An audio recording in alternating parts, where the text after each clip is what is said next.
Bill थकीत 40,000 कोटी रुपये बिल 100% निधी 100% निधी कॉन्ट्रॅक्टर लोकांना त्यांच्या हक्काचे पैसे कॉन्ट्रॅक्टर लोकांना त्यांच्या हक्काचे पैसे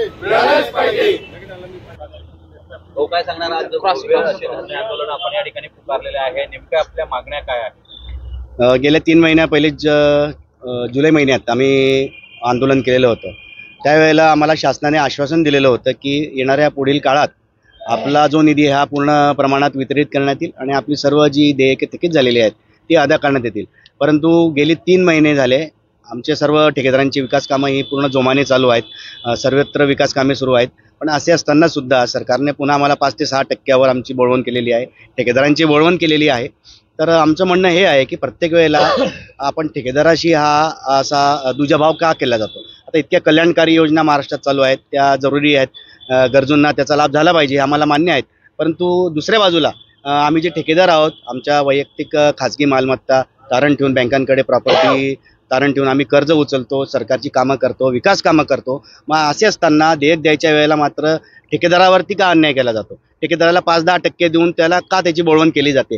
हे नेहमीचाच प्रकार झालेला आहे। त्याच्या विरोधात आम्ही आज हे आंदोलन पुकारलेलं आहे। आता येत्या काही दिवसात आचारसंहिता लागणार आहे, निवडणुकांचे रणशिंग फुंकलं गेलेलं आहे। अशा परिस्थितीत जर आम्हाला ठेकेदारांना पैसे नाही मिळाले तर येणारा दसरा दिवाळी जे काही आहे आमच्यासह आमच्यावर अवलंबून जे मजुरांची कुटुंब आहेत, हजारोच्या घरात ते कुटुंब असतील, तर त्या सर्वांची दसरा दिवाळी अंधारात होणार आहे।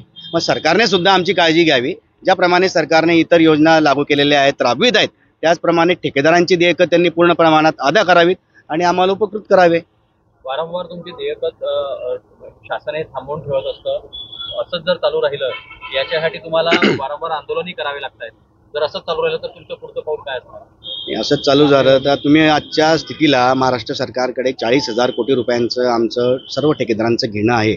40,000 कोटी रुपये जर तुम्ही आज विचार केला तर आज किती मोठी रक्कम होते। जर ही रक्कम मिळाली नाही, हा निधी जर मिळाला नाही तर 1 ऑक्टोबरपासून तर आम्ही काम बंद पुकारलेलंच आहे।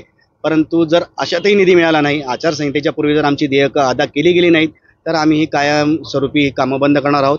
मग त्यात मी जनतेची माफी मागू इच्छितो की ती तसदी जनतेलाही होणार आहे, ठेकेदारांनाही होणार आहे, आणि जेणेकरून खूप मोठ्या प्रमाणात रोषही निर्माण होऊ शकतो। तर ही सर्व कामं यापुढे कायमस्वरूपी आम्ही बंद करीत आहोत। महाराष्ट्राचे 40,000 कोटी रुपये बाकी आहेत। तर आपल्या जिल्ह्याचा जर आपण विषय केला फक्त बांधकाम विभागाचा, सार्वजनिक बांधकाम विभागाचा, तर 800 ते 900 कोटीच्या घरात ही रक्कम पोहोचलेली आहे। दरवेळेला 3 महिन्यांनी 10% 15% निधी दिला जातो, त्याच्यावर ठेकेदाराचं समाधान केलं जातं, त्यांना आश्वासन दिलं जातं। परंतु येणाऱ्या काळात मात्र त्याची पूर्तता झालेली दिसत नाही। जो निधी दिलेला आहे 5-10% त्याच्यातच आम्हाला ठेकेदारांना भागावं लागतं। काम बंद तुम्ही करणार आहात आणि नागरिकांची गैरसोय होणार आहे, याला सर्वस्व जबाबदार कोण असणार? आता यास बघा, आमचा हा नाईलाज आहे। आम्ही एका ठराविक मर्यादेपर्यंत कामं स्वतःच्या खर्चातून करू शकतो, पण जर वेळ प्रसंगी आम्हाला हा शासनाकडून निधी मिळाला नाही तर आपसूक निधीच्या अभावामुळे ही सर्व कामं रखडणार आहेत आणि बंद पडणार आहेत की ती पुन्हा निधी आल्याशिवाय सुरू होणार नाहीत। मग अशा वेळेला नागरिकांना जो त्रास होईल त्यात आम्ही क्षमस्व आहोत, पण याचं पूर्णस्वी जी जबाबदारी आहे ती शासनाची राहील, कारण त्यांच्या धोरणामुळे हा निधी आम्हाला मिळत नाही आहे।